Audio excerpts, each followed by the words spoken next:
भोपाल मध्य प्रदेश के मुख्यमंत्री मोहन यादव ने कहा, आपातकाल दिवस एक काला धब्बा है, गणतंत्र के मुंह पर तमाचा है। कांग्रेस ने 1975 में 25-26 जून की रात को आज ही के दिन आपातकाल का ये कलंक लगाया था।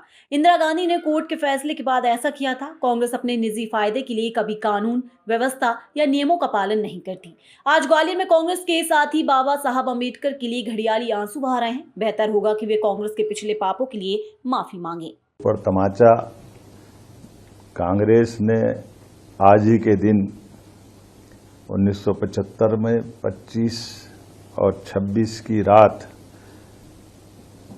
ये जो कलंक लगाया था, इंदिरा गांधी जी ने अपने चुनाव हारने के बाद कोर्ट के द्वारा दिए गए निर्णय के परिप्रेक्ष्य में, चूंकि कोर्ट ने उनके चुनाव को अयोग्य बताते हुए राजनारायण जी को विजयश्री देने का निर्णय सुनाया था। लेकिन जैसा कि होता आया, कांग्रेस हमेशा अपने व्यक्तिगत स्वार्थ के लिए कानून, संविधान, व्यवस्था, किसी नियम को नहीं पालन करती है। और अंबेडकर जी के लिए आज ग्वालियर में कांग्रेस के मित्र घड़ियाली आंसू बहा रहे हैं। वो बेहतर होगा कि उपवास में याद करें कि अंबेडकर जी को जीते जी उनने कितना त्रास दिया है। अंबेडकर जी को जीते जी जिस संविधान निर्माता ने संविधान बनाया, उसको उस निर्वाचन की प्रक्रिया से उस पार्लियामेंट में भी नहीं जाने देने का पाप अगर किसी के सिर पे है तो कांग्रेस के सिर पे है। कांग्रेस ने उनको एक भी चुनाव जीतने नहीं दिया। उपचुनाव जब उनके दो पार्टी के जीते, एक उपचुनाव में उनके सदस्य ने इस्तीफा देकर उनको निर्वाचन का मौका दिया, तो प्रधानमंत्री रहते हुए तत्कालीन प्रधानमंत्री श्रीमान जवाहरलाल नेहरू उस उपचुनाव में भी प्रचार करने गए और वहां पर भी उनकी आत्मा उनको हरा करके मानी।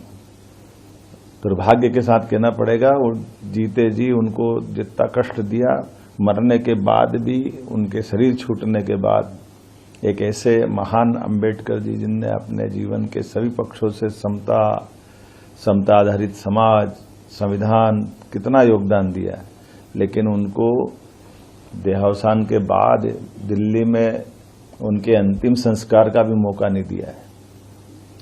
मजबूरी में उनकी उस मृत शरीर को लेकर के हवाई जहाज से बंबई जाना पड़ा और उससे बढ़कर के कांग्रेस के लोगों ने अन्याय करते हुए उस विमान के किराए का वसूली भी उनकी पत्नी से की। कल्पना कर सकते कि कांग्रेस कहां तक नीचे जा सकती। जीते जी उनको काम नहीं करने देती है, जीते जी उनके कष्ट बढ़ाती है, हारने के मजबूर करती है, शरीर छूटने के बाद जलाने का मौका नहीं देती है। जिस विमान से ले जाते हैं उस विमान का किराया उनकी पत्नी से वसूल करती है। तो आज का दिन अच्छा है, ग्वालियर में कांग्रेसी मित्र उपवास कर रहे हैं। बेहतर होगा कि वो अपने उस कांग्रेस के अतीत के पापों की क्षमा प्रार्थना करें।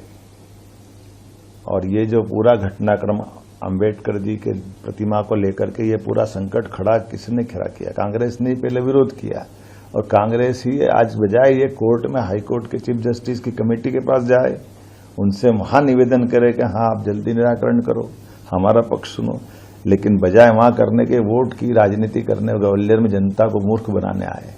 जनता सब जानती है और बहुत अच्छा संयोग है। जिस दिन वो संविधान की आत्मा रोई थी, संविधान के साथ अन्याय करा था कांग्रेस ने, उस दिन उनने उपवास करते हुए ये दोनों झूठ के पर्दे खुलेंगे।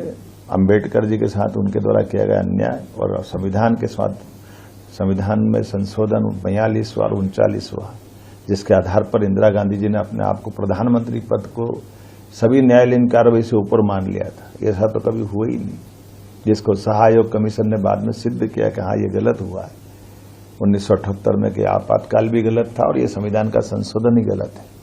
इससे बढ़कर क्या होगा? तो बेहतर होगा कांग्रेस अपनी आत्मा के अंदर टटोले और लोकतंत्र की भावनाओं को जाने।